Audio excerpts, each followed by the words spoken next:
Hi, I'm Kellie Murphy-Ringate, Fire Inspector and Public Educator with the Excelsior Fire District, and welcome to First Responder TV, your local public safety source, featuring training exercises, safety tips, and much more. Here's what's coming up on First Responder TV. Kyle Kirshner, Community Service Officer with the Orono Police Department, will teach us the proper techniques for installing child safety seats. We'll introduce you to the 2015 Hennepin County Sheriff's Office Special Deputy of the Year on Making a Difference. Scam Alert will give you an update on scams that have been targeting citizens in the lake area. But up first, I'll head to the Orono Police Department to talk with Police Chief Correy Farniok on this edition of Meet the Chief. Chief, thanks for joining us today. Thanks. I'm glad to be here. Can you tell me about how long you've been on the Orono Police Department and when you got appointed police chief? Yes. Back in 1994, I started my internship with the Orono Police Department, and through that, I learned valuable information that this was a multiple agency police service department. And from there, I became a CSO, which is a community service officer, and a reserve. And in 1996, I started my career as a police officer here. And that continued through to being promoted to a sergeant, working as an investigator, and then I was promoted to the police chief in 2007. So you really did move up the ranks. I've worked pretty much every position within the police department that we had at that time.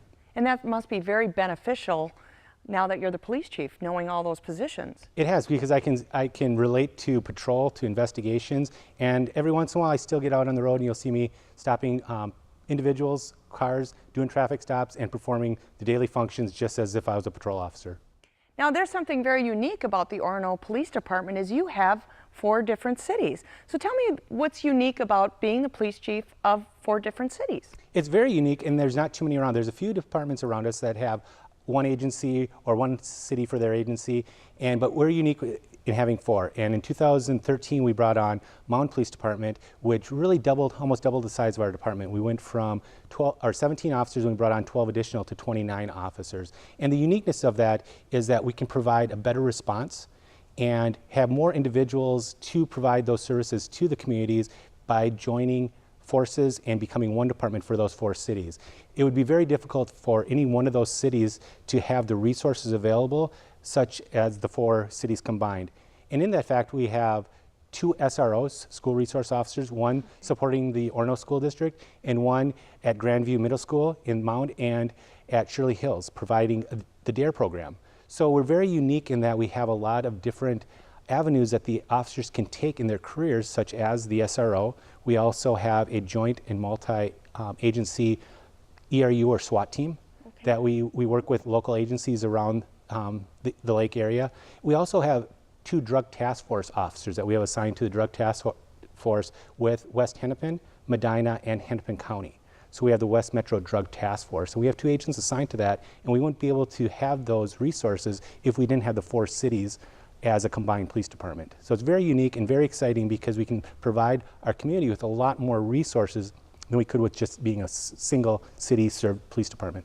Yeah, that's very nice. I'm actually, Excelsior Fire's got 5 different cities, and there's definitely great benefits to having multiple cities. Can you tell me about some of your favorite experiences being police chief of the Orono Police Department? There's a lot of them, and to focus on one, I guess probably my best experience has been we offer to different nonprofits for an auction item a ride to school or from school with the police chief. So people bid on those, and I think that'd be my best experience because arriving at school, taking them or picking them up from school, and it ranges from kindergarten all the way through high school kids. And picking them up and bringing them to school, it's a high point. Seeing that and just enjoying it, and it gets me out of the office, gets me out of the routine tasks of normal police work. So that's great, and it's just the other opportunities that are offered in this community. We have the lakes, it's never ending, and those experiences are great. What about the experience of building this garage that we're standing in right now? Yes, the garage that we're standing in was just completed about 6 weeks ago that we moved in, maybe 2 months. And it came in right at the end when we had that cold weather snap. So bringing the cars in, so it's been a great added feature where prior to that we did not have a garage facility, and we had some vandalism that was done to our vehicles, plus storm events, hail events that caused damage. So having this addition plus a remodeling of our current facility, it's been a great opportunity and really a nice added feature to our department. Now you serve the cities, I want to make sure I get this right, Orono, Mound, Minnetonka Beach, and Spring Park. Are there any events or things you want to tell us about going on in those cities that you want to let our viewers know about?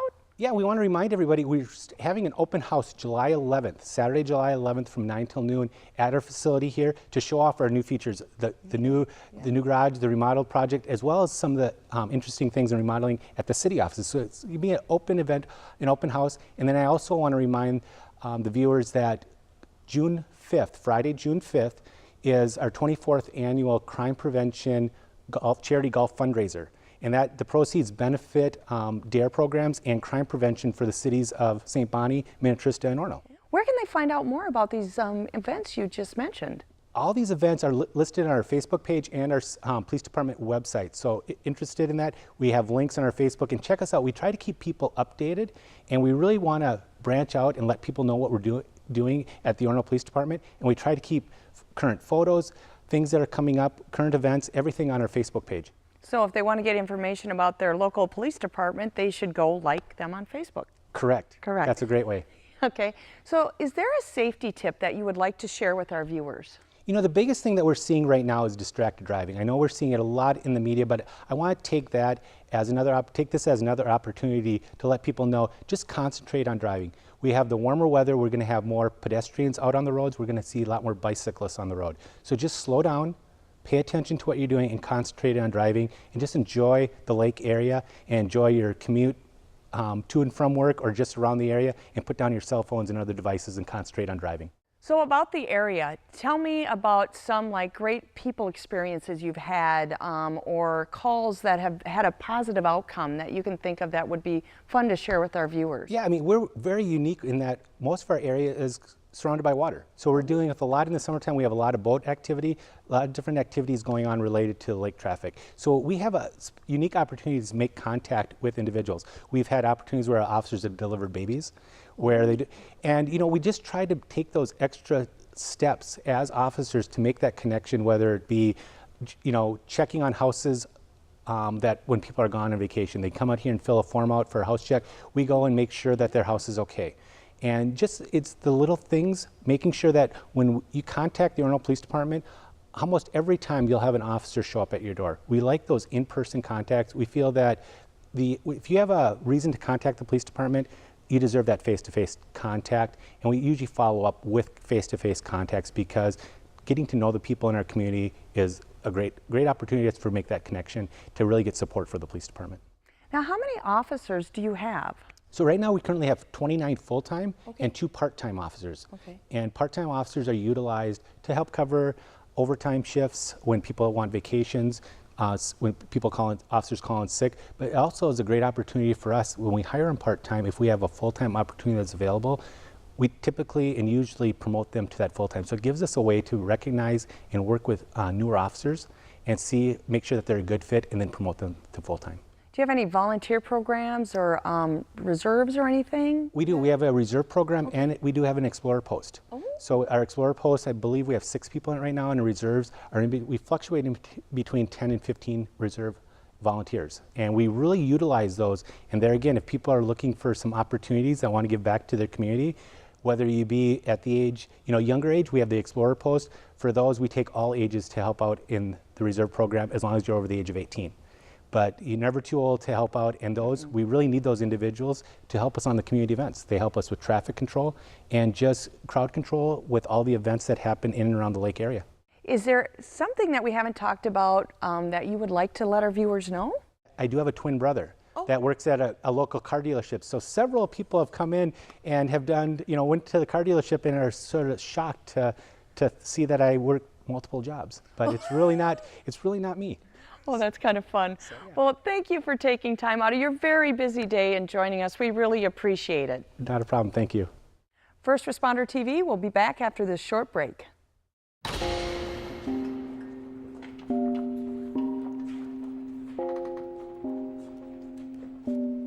Different words describe different people. But in the eyes of the law, there's one that fits us all. Human right number 7. We're all equal before the law. What are human rights? Find out at youthforhumanrights.org. Welcome back to First Responder TV. Knowing how to properly install a child safety seat can be the difference between life or death if your family's involved in a car crash. Kyle Kirshner from the Orono Police Department will teach us the correct way to protect your family and your child passengers and keep them safe.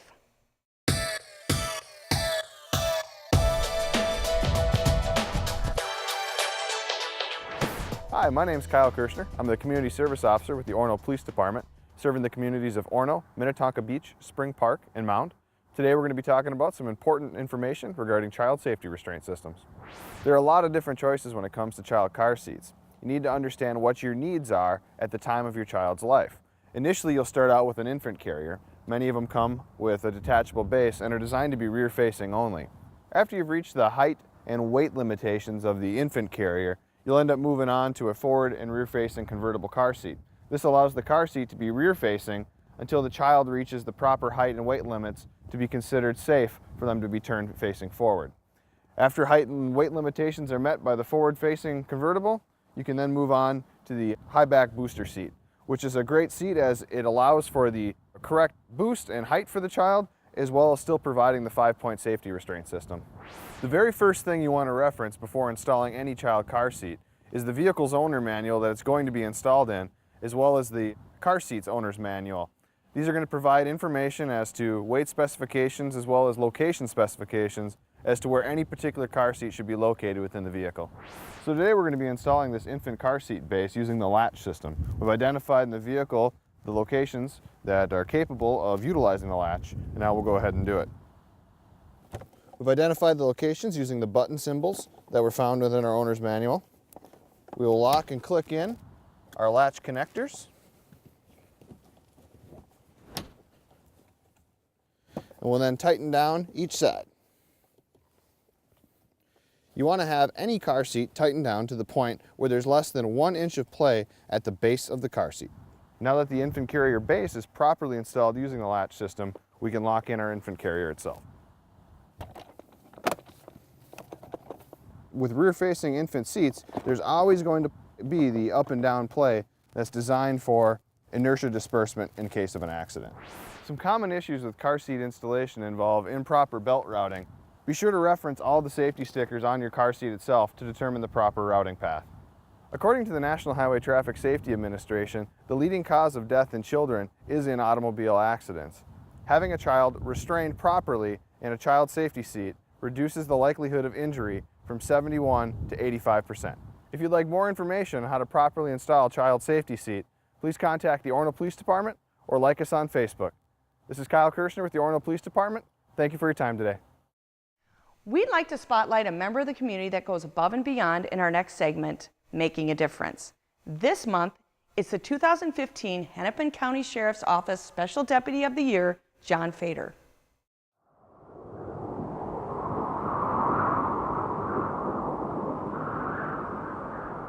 One confirmed in the water and possibly two. 1740s en route to Maxwell Bay.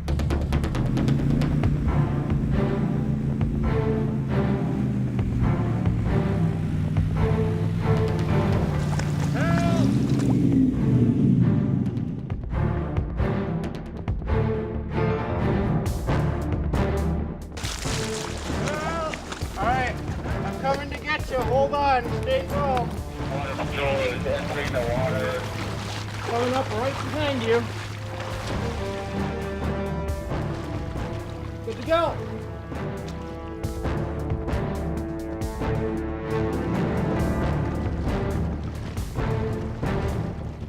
Two feet. There you go. There you go. Nice work, Ben. I feel like I'm making a difference in my community.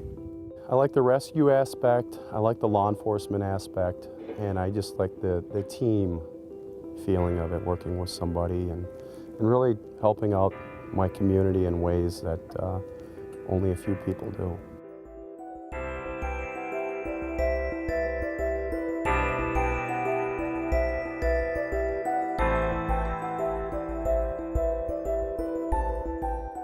I have a tremendous respect for the people that come in on a daily basis to help the sheriff's office. And it's simply because they want to be an active part of making sure their community is a safe place to be.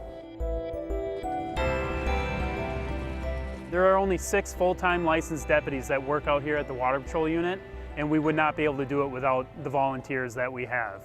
A lot of the duties are just the same as a licensed deputy would do, with maintaining quiet water enforcement, speed enforcement, boating while intoxicated, but also ordinance violations as well. 1740. How's it going, folks? Out with one boat, occupied 4 times, Illinois registration. Can I see your guys' fishing licenses, please? The special deputies help us out in every way possible. Traffic stops, educating the people, accidents. They do everything that we do out there. They are our extra hands. Training is a big responsibility. We do a lot of ice rescue training. Remember to keep those legs down, okay? I help out a lot of the newer guys also to get them closer to my level and some of the other guys. Just like you practiced before. You just gotta always be looking to improve yourself as well. These ladies and gentlemen who become special deputies go through hours and hours of training. In the case of our Special Deputy of the Year this year, put over 2,500 hours in over the last 4 years. The program takes an ordinary person and through training makes them capable of very special things. John is a great guy. He comes in all the time. If we ask for help out on the lake, he is here to help us. I can count on him. I've worked with him for many years now. He knows all the laws out there on the lakes. He's one of the FTOs and he trains the new special deputies when they come in. He is one of the hardest working special deputies that we have out here.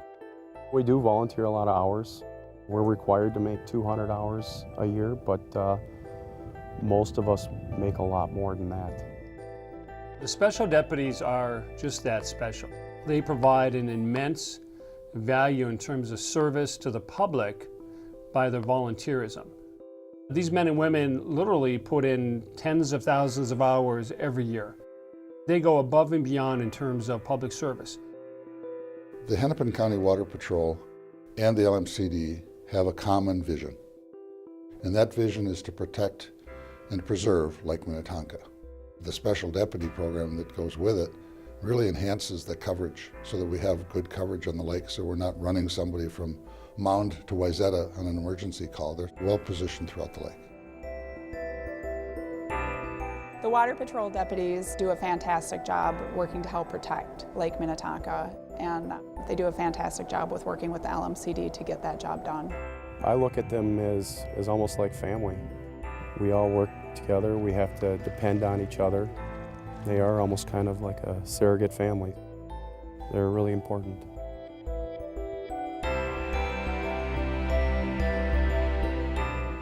I really love it.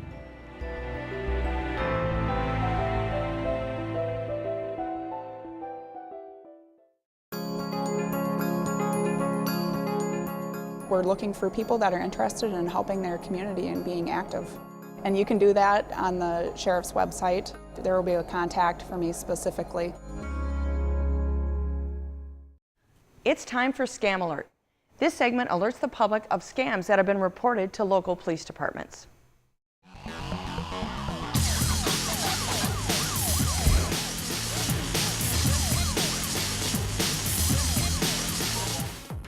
Some fraudulent operators target would-be sellers of timeshares with promises that they have a buyer ready to purchase your timeshare or assurances that they can sell it. The Attorney General's office warns Minnesotans to be on guard against such timeshare resale scams. Here's how the scam works. You receive a phone call, email, or go to a website. The company states that it can sell your timeshare and may promise it already has someone who wants to purchase it. The company also requires that you pay some sort of fee up front, usually via a wire transfer, of hundreds or thousands of dollars to cover closing costs, taxes, or timeshare maintenance fees. Once you send the money, you lose contact with the company and there is never a sale. Beware when a company asks you to pay upfront charges or fees. Legitimate fees are typically paid after the sale is done or deducted from the sale price. Also, ignore the high-pressure sales pitch over the phone and don't agree to anything before you research the company.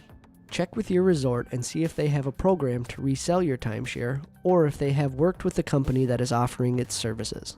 If you are a victim of a timeshare resale scam, file a complaint with the Office of Minnesota Attorney General Lori Swanson at www.ag.state.mn.us. Cross-border fraud is a growing problem in Minnesota. With the internet and cell phones, it's easy for victims to be targeted from anywhere in the world. Minnesotans lose over $30 million to these scams annually. The most common cross-border frauds involve phony prize promotions, foreign lottery schemes, advanced fee loans, travel offer scams, and unnecessary credit card loss protection.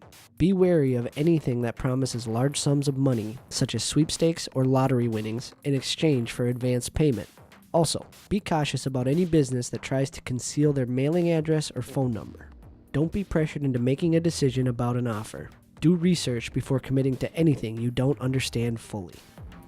Medical identity theft is the unauthorized use of a person's personal information to obtain medical goods and services. The best chance for early detection of medical identity theft is to thoroughly review the explanation of benefit statement that your insurance provider sends you after you have received covered treatment. Look for the name of the provider, the date of service, and the service provided. If you weren't the recipient of the procedures stated on the date they were provided, then you may be a victim of medical identity theft. Call your insurance company's fraud department. They'll shut down your health insurance account, issue you a new card, and help with your situation. Next, call your local law enforcement department and file a police report. Thank you for watching First Responder TV, your local public safety source. If you have an idea for a segment, an upcoming public safety event, or fire prevention event, please let us know. This is Kellie Murphy-Ringate giving you information you can use, share, and to live by. See you next time.